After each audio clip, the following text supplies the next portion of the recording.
19th century Europe, some were sad they didn't have tuberculosis. Because back then, TB was romanticized as the genius disease. Pale face, thin waist, sad eyes, that was high fashion. Rich women painted their faces with lead, tightened corsets to look sickly thin, even drank vinegar to make their skin pale. Byron even joked, "I'd rather die of TB. Women will say I died beautifully." Before science shined a light, people blamed TB on heredity. In the Middle Ages, they believed only the king's touch could cure it. Pale skin, coughing blood, getting thin. People saw these as signs of genius. Keats, Shelley, Kafka, Chekhov.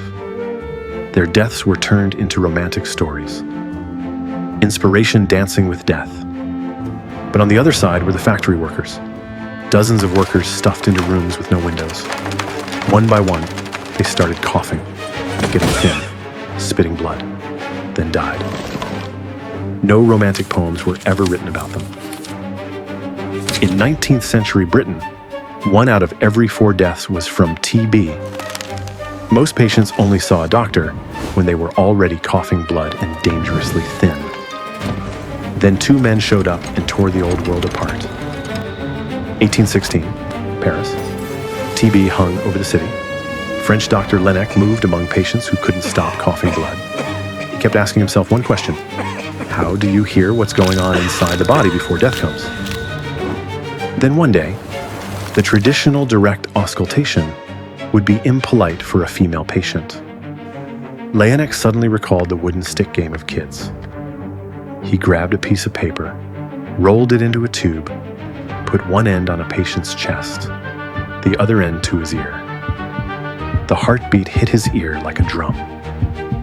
Thus, the first stethoscope in human history was born. Laennec listened to hundreds of patients, then checked their lungs after death. He realized that TB in the lungs, TB in the lymph nodes, TB in the bones, TB in the gut were all the same disease. He was the first person to see the full picture. The second crack was made by French army doctor Villemin. 1865, he took phlegm from a TB patient, injected it into rabbits. The rabbits got sick. Their lungs looked exactly like human TB lungs. Rabbits injected with ordinary pus were still fine. The answer was now clear. TB would spread.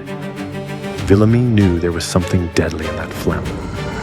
But he couldn't isolate it, couldn't show it to the whole world. You'd think this would shock the world. No, just the reverse. The medical community gave him silence. People blamed it on bad blood or heredity. It drowned out the truth. Villemin's discovery sat buried for nearly 20 years. So how do we make the germ show itself? We need Robert Koch. Koch stood on the shoulders of those before him.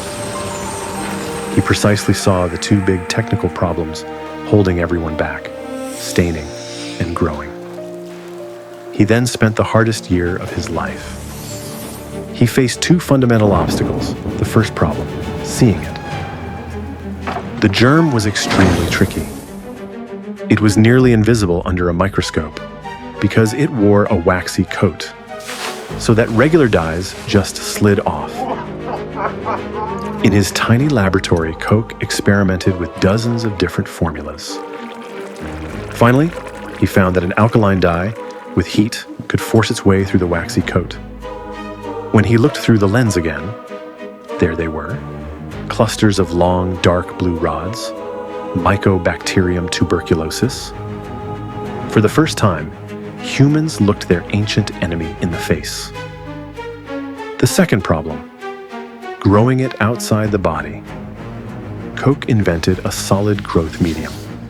At body temperature, he waited and waited for weeks, until tiny breadcrumb-like colonies grew on the smooth.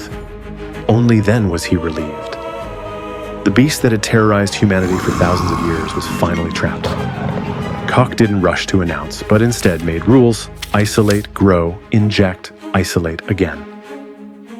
After a tight chain of proof on March 24, 1882, Koch announced that Mycobacterium tuberculosis causes TB His discovery smashed the old world of twisted aesthetics.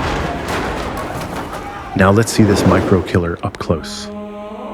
It's a tiny assassin, travels in droplets, sneaks into your lungs.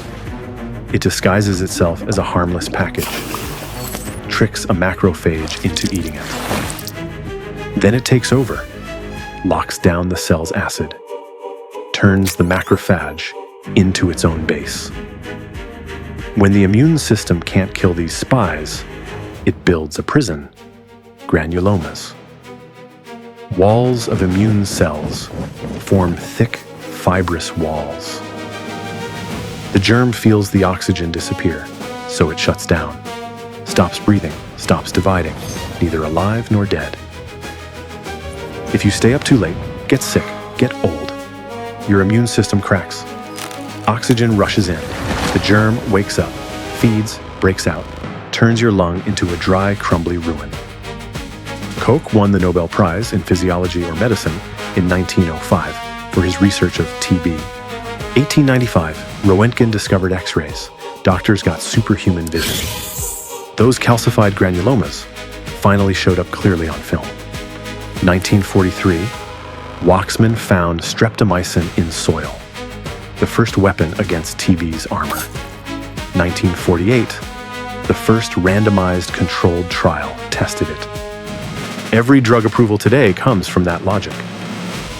From romantic poetry to public health crisis, it's actually 200 years of humans correcting our knowledge. Disease was never a mark of genius, also never an art form. The real heroes were the scientists who pushed through the fog. In an era that worshipped the beauty of death, they opened the window to science. They proved that life isn't meant to fade away in pale, sickly beauty. It's meant to be fought for, one breath at a time.